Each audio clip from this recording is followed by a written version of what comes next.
Hi, my reviews on the movie Dawn of the Planet of the Apes, which opened up on July 11th, starring Andy Serkis and Jason Clarke and Gary Oldman.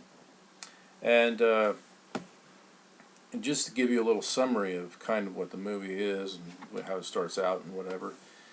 Okay, starting in 2016, the ALZ-113 virus causes the collapse of the human civilization.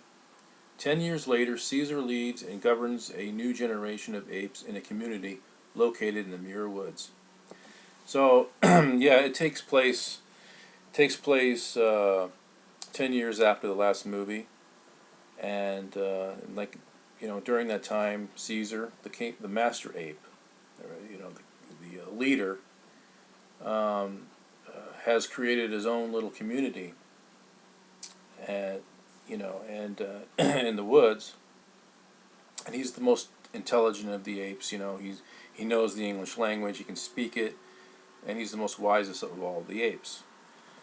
So during that time, the people, the humans, have kind of scattered around the planet, probably in different areas. And there's these one survivors that are in San Francisco, and this is where this takes place. It's San Francisco. I don't know if you've ever seen like Discovery Channel or or what is that other one? Learning Channel, where there was this documentary called Life After People, and how all the buildings and everything had weeds growing up around them and vines growing up the wall areas of the buildings and stuff. Well, that's exactly how San Francisco looks in this movie. It just looks all run down and just you know not taken care of because there's no power, there's no electricity. Now, that's part of what the story is about, because the humans feel that for them to survive, they need to get the power back on. And there's a dam that the humans want to get to generate some power, to get electricity running again. Well, this dam happens to be in the area where the apes are living and in their territory. So Malcolm, one of the is like a scientist or a doctor or whatever, goes. He's like kind of like a leader of a small group of people. Well, he makes a kind of like a deal with the apes. He goes up there and says, "Listen, you know," he tells Caesar, "we need to get our power back on, and we know this dam is in your territory, but we would like to use it to get electricity running again." So Caesar really doesn't want to have a war with the humans, so he lets them go up there and do whatever uh, they have to do to get their power on. And so, anyways, Koba is second in command behind Caesar, and he's kind of like a general ape, and he's like he's like a general ape, but he has so much hatred towards humans. Whereas Caesar, because in the last movie, Caesar had like a master or a mentor or somebody who took care of him when he was really young. So he understands. He's the most intelligent ape. He understands the English language. He's their leader and all that.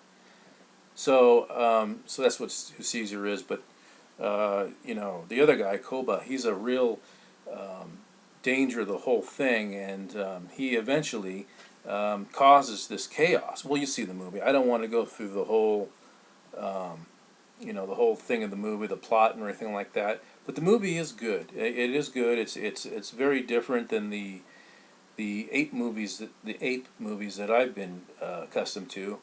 I saw the last one, the predecessor, or this movie's predecessor. I saw the 2001 movie made by Tim Burton. I've seen the Charlton Heston ones, like the ones in the late 60s, early 70s. I've seen those. I saw the television series Planet of the Apes cartoons when I was younger, you know, so, but um, these two new Planet of the Apes movies are kind of unique in their own way. The apes, you know, they don't wear clothes. They're just fur. You know, the way they look in a zoo. They don't wear clothes and stuff like that. They do get a hold of guns though, but so in that kind of aspect, it's a little differently. Now, I'm kind of thinking that, you know, if they make a third one to this new movie series, I'm thinking the next one will have it where the astronauts return to Earth. Because I remember in this movie, the last one, not this one, but the last one, there was a scene where there's a television going on in the background, and there was like a news report, and there was a talk about some astronauts that were on the way to Mars but got lost. And it wasn't in this movie, but the last movie, there was a scene where in a room somewhere there was a news flash or brief or whatever on the astronauts that got lost on their way to Mars. So that kind of made me connect the dots a little bit. I'm thinking the astronauts are going to probably come back to Earth. You know, just like in the movie in the late '60s. You know, where they go to Earth, but they think it's just a different planet. They don't think it's Earth until they find out at the end of the movie. You know, where the Statue of Liberty is, you know, washed up on the beach. So I'm thinking in the third movie, you know, that they'll probably have the astronauts. But it's a good movie. It's got good special effects.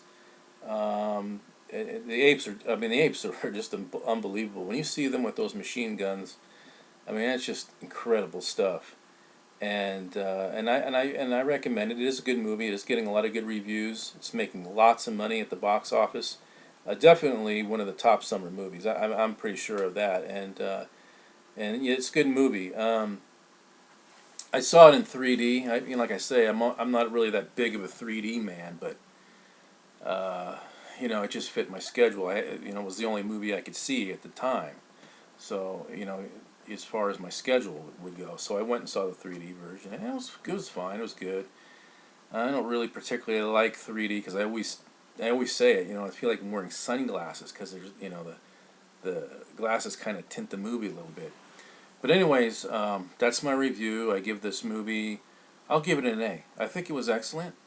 I give it a thumbs up. And that is my review. And I'll talk to everybody later. And until my next video. All right, everybody take care.